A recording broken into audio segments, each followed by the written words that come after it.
Hello, today I'll be reading 3 true stories from Reddit. I hope you like them. This video is also sponsored, but more on them after the video. Enjoy.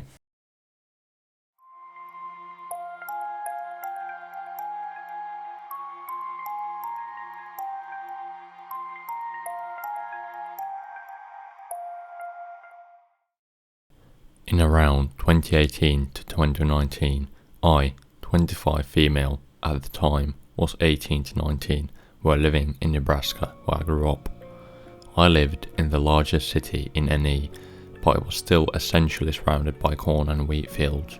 The city was expanding, so rich folks started building huge houses with giant properties on the edge of town as things proceeded to grow.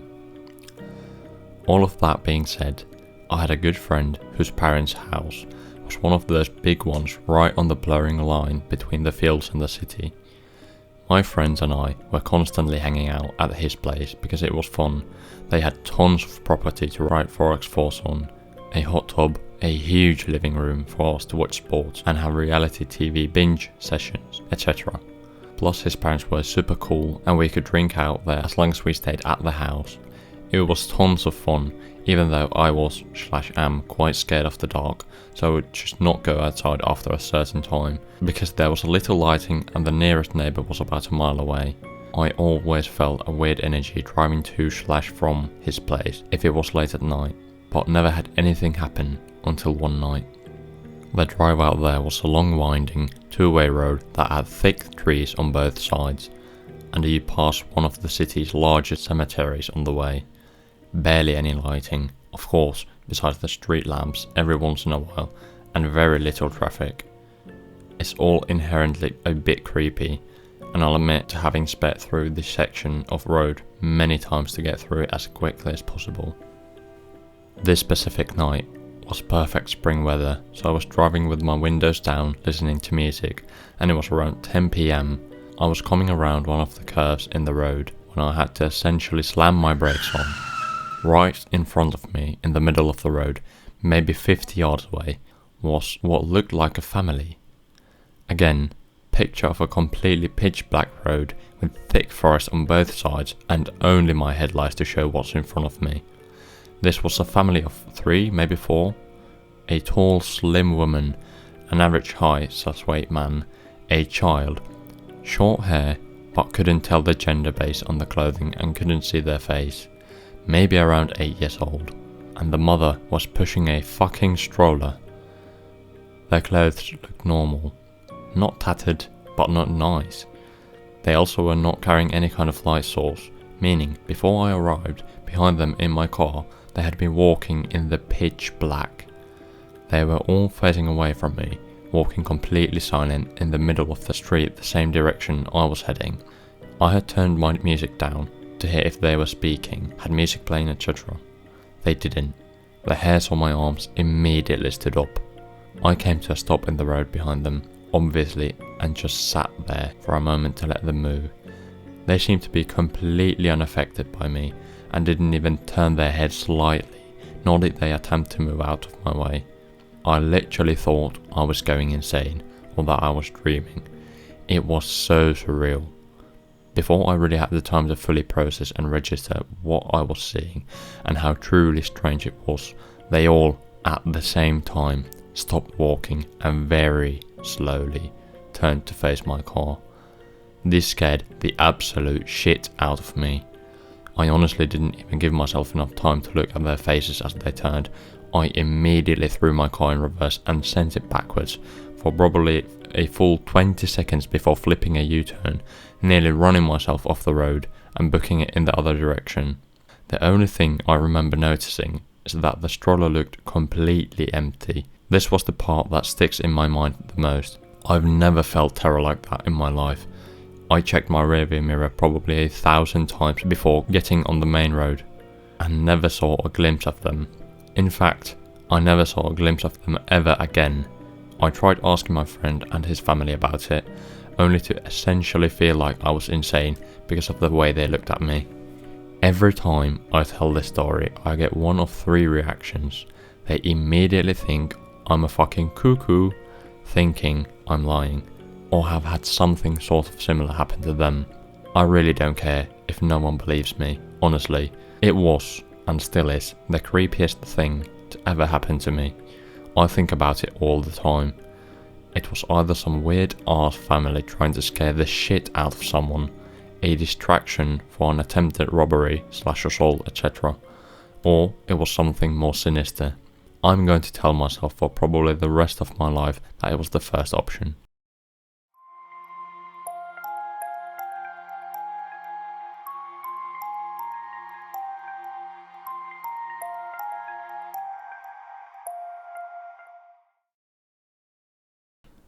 I'm a teenager and I've been scouting / Boy Scouts for nearly all my life, and I really enjoy exploring with my friends and being trusted more as I'm older now.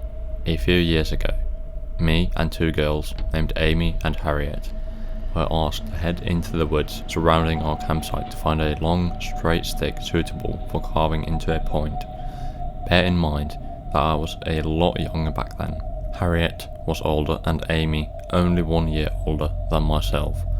We had been walking in deliberately the same direction as to not get lost, and memorizing the surroundings as we went, in order to find our way back easily. About 15 minutes in, we couldn't find anything to take back, so we turned around to return on the campsite. That was the initial panic set in. The trees had almost unnaturally knitted themselves together in such a way that it seemed our path was non-existent in the first place, like it had just vanished. We looked around 360 degrees and now everything looked exactly the same. Trees we could have sworn were different from one another appeared as all copies of the same tree. We kept walking in what we thought to be the correct direction, while shouting out for help, and eventually came to the concrete path, almost like a road, but very thin, separating the forest splitting into two. We didn't follow the road, as it went in the wrong direction to our campsite. On the other side of the path was more forest. However, nearby was an abandoned shack, likely used for storage or whatever else. We had no idea anything like this was out here in these woods, so we just kept walking.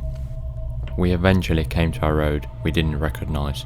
A woman wearing a pink and purple regatta outdoors coat walked past, and we frantically asked her for the direction of our campsite, as by now, according to our watches and Harriet's phone, we'd been walking for an hour and a half. She said she'd never seen us before, but she said there's another campsite in that direction. We followed her advice and eventually came back to our campsite. We frantically apologized for being so long that we couldn't find anything. The leader, Ian, could see all three of us were shaken up, and he stated confused we'd only been gone 25 minutes and that our free time was still going on. To this day, this baffles all three of us, as our free time was 40 minutes long, and our watches and phones had said we'd been gone for hours. The forest we were lost in felt crushing and claustrophobic, like we'd entered an area that the concept of time didn't apply to. I believe in the paranormal, however, this was so unlike anything I've ever heard or experienced before. It literally was like we'd been in a time vortex or something, and that hours in the forest were only minutes in the rest of the world. The feeling was very strange, and it stuck with me for the rest of the camp.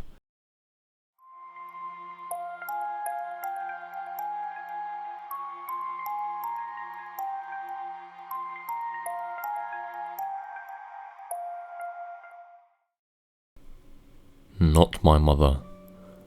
So this story happened about 11 years ago. I was a senior in high school at the time, but it is the single most mind-boggling thing that I have ever experienced. It's also important to note that it happened in mid-December.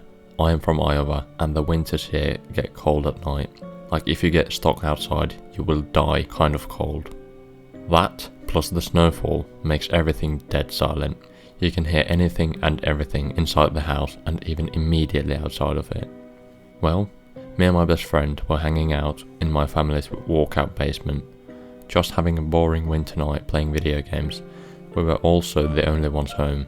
The reason it was just us is because my mother went from work straight to a bar to grab a few drinks with co-workers, so me and my friend thought it would be a good idea to break into the family wine and live a little. As we were sitting there opening up the first bottle, I hear the door to the garage open and slam shut. I immediately go, oh shit, and start looking for places to hide the bottle.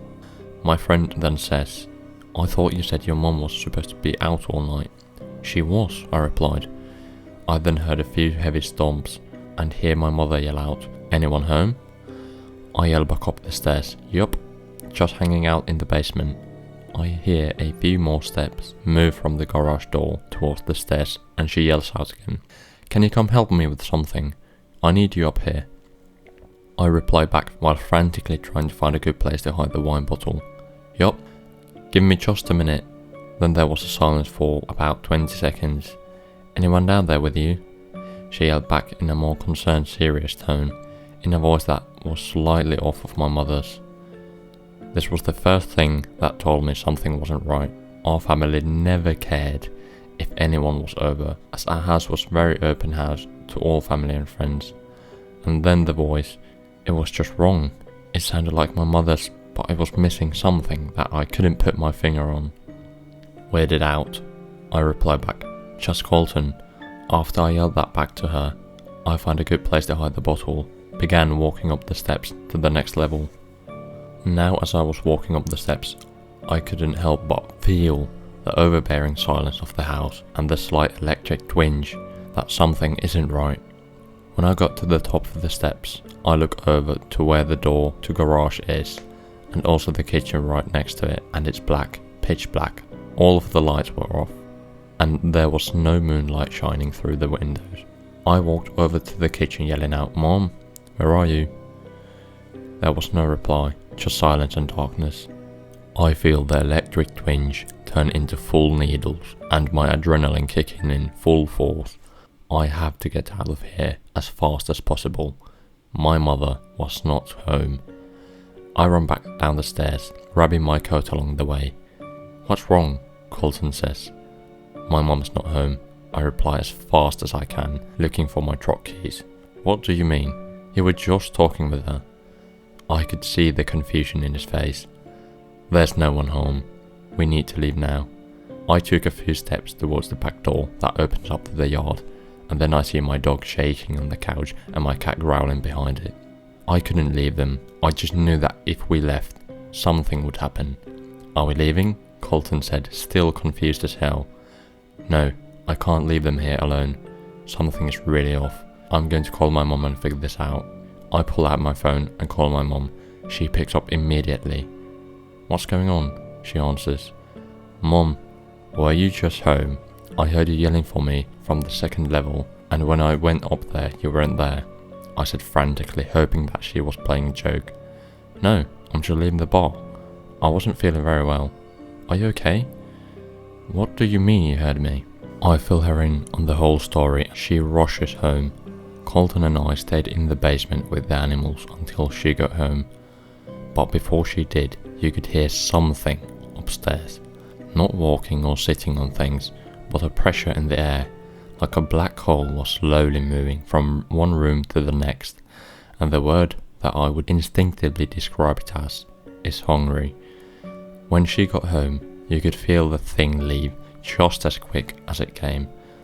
Like an overbearing predatory presence had just flown away. We still have never figured out what the hell was going on, and this is just one story of many unexplainable things that have happened to us, but this is the easiest to write down, and one that I was happy to have a witness. My mother has passed away now, and I have moved on to Arizona, but whenever I go back to Iowa and I see Colton, he still gets creeped out by what had happened.